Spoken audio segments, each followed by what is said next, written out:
Hey guys, welcome back. H&M Racing Channel, sponsored by Extreme Hobbies. TLR Typhom rebuild the front. Here we go. So, similar to the back, but different. Because the front turns. The wheels turn, right?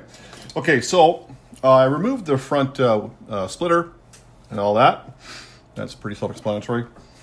I've removed the turnbuckle mounts. Can you guys see this stuff? Yeah. The turnbuckle mounts. So that's free. I put the bolts back in place. But one of the things that we've discovered with the Armas, I think I learned the hard way by crashing, but the hubs.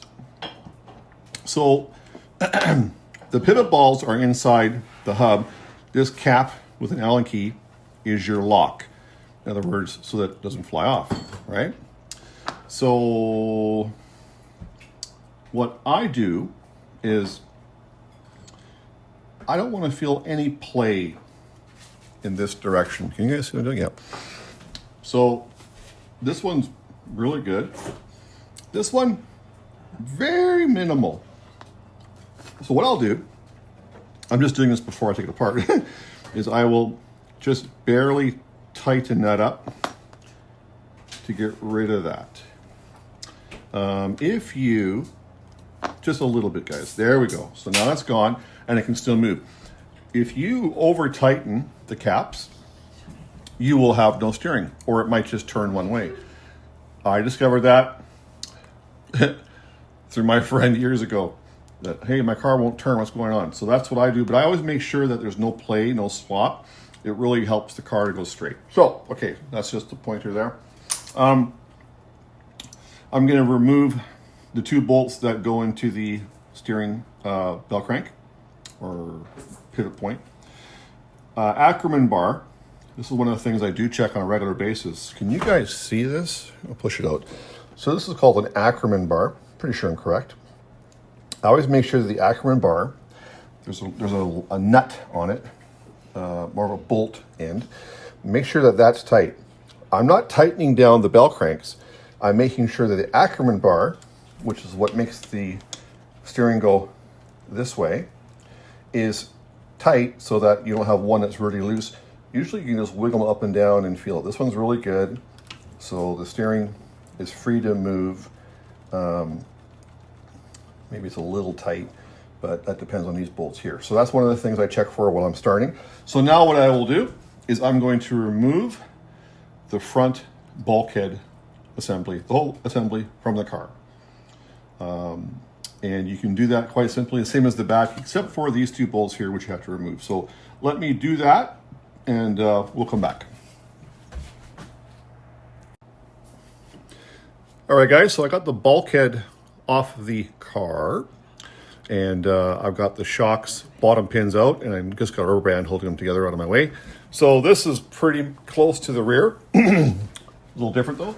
So you're going to take your 2.5 mil wrench inside here into the pivot ball, and you're going to undo it. Now the top arm is shorter than the bottom arm, so you're going to have to work them together. It's a little tight with the plastic, sorry. And otherwise what will happen is your wrench won't work. So hope you're on camera still. Let me turn it a little bit. So you're going to remove this. A little bit of cursing going on. The plastic's really tight. If you're going to go into aluminum arms, everything that goes into an aluminum part should be blue Loctated. Okay, but the plastics are really, really stiff. So we're going to get this off. I'll just get one off to show you guys. We're going to remove this. This is also how you do your alignment. So that's what this is for.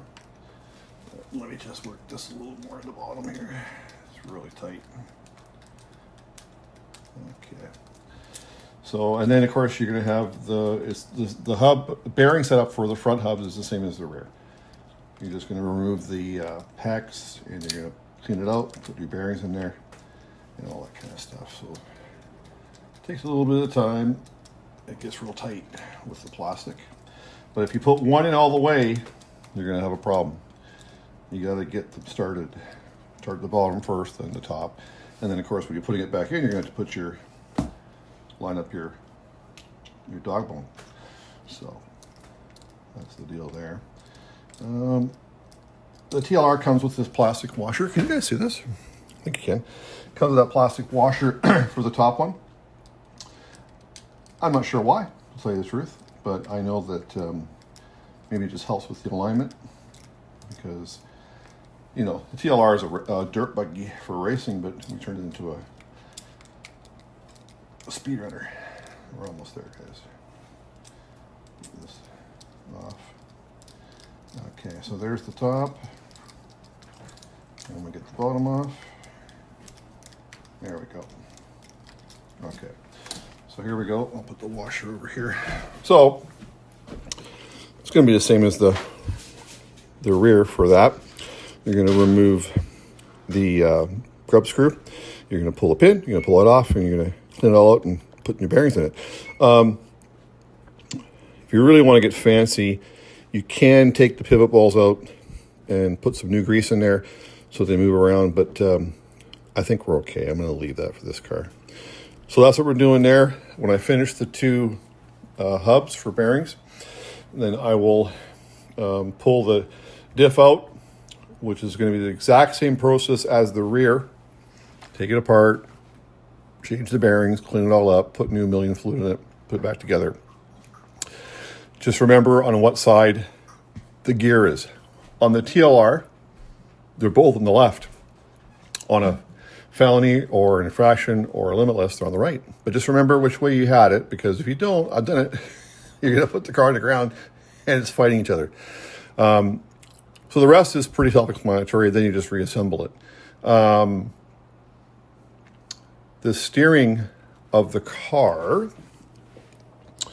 you can inspect all this while you're here. Make sure that you don't have too much slop in the actual ball of the turnbuckle, and make sure that everything's nice and moving freely and all that kind of stuff. And we're going to clean that up, of course, and put it all back together. So that's about it for the front. I don't think I need to show you guys. It's the same as the rear. When you reassemble it, like I said, you're going to have to start the top one first because the arm is shorter. Other thing that I'll do while I'm here is I'll see, do I have any play in this arm? Oh, I got a little bit of play in that arm. And this one, the lower one's good. Lower one's good. So on the TLR, for the, hope you guys can see this, I'll get up again. The TLR just has a pin that's in there. On the infraction, felony, limitless, it's a bolt. It's better because I have a little bit of play in this top arm, and I think that could be remedied with just tightening the bolt. But I can't tighten the bolt because there is no bolt.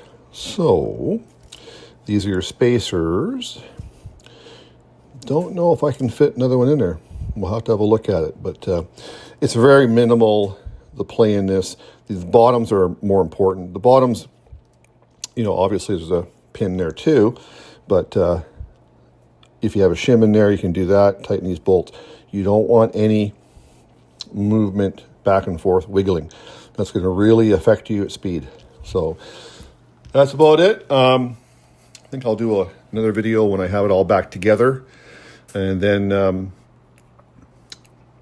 like I said, this car, I'm hoping for next season, I think by springtime, we'll have to get another XLX2 for it. And I want to go the TP motor. I've only had one TP motor, and it lasted 2 runs before it burnt itself up. I think it's my fault. So we're going to try it again, because the Mamba X8S, we were at the 400 amp mark with the car at 129. So there's really not more I can do with it.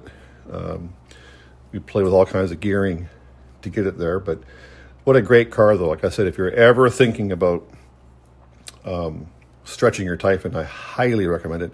There's tons of videos. There's some good YouTube videos where there's parts lists too, that what you need to do it. It wasn't that bad, but difficult with the TLR to run 8S because of the battery tray. I know you can move it, maybe stack 2 batteries, but of course then the body. So it probably, in my mind, this might stay 6S for a while more.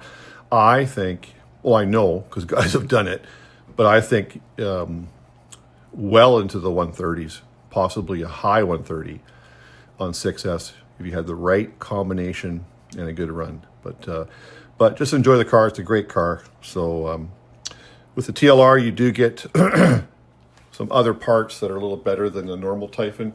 But, you know, the Typhon itself, I know people have a love-hate relationship with Typhon, but so far I'm pretty impressed. You know, Brandy has a brand new 2S BLX version. Just going to keep it a basher. She really enjoys it. So good platform, a lot of fun if you want to do open wheel. So that's the deal, guys. So I'm going to do all this work. I'll put it back together and we'll review it when we're done, okay? Okay, cool.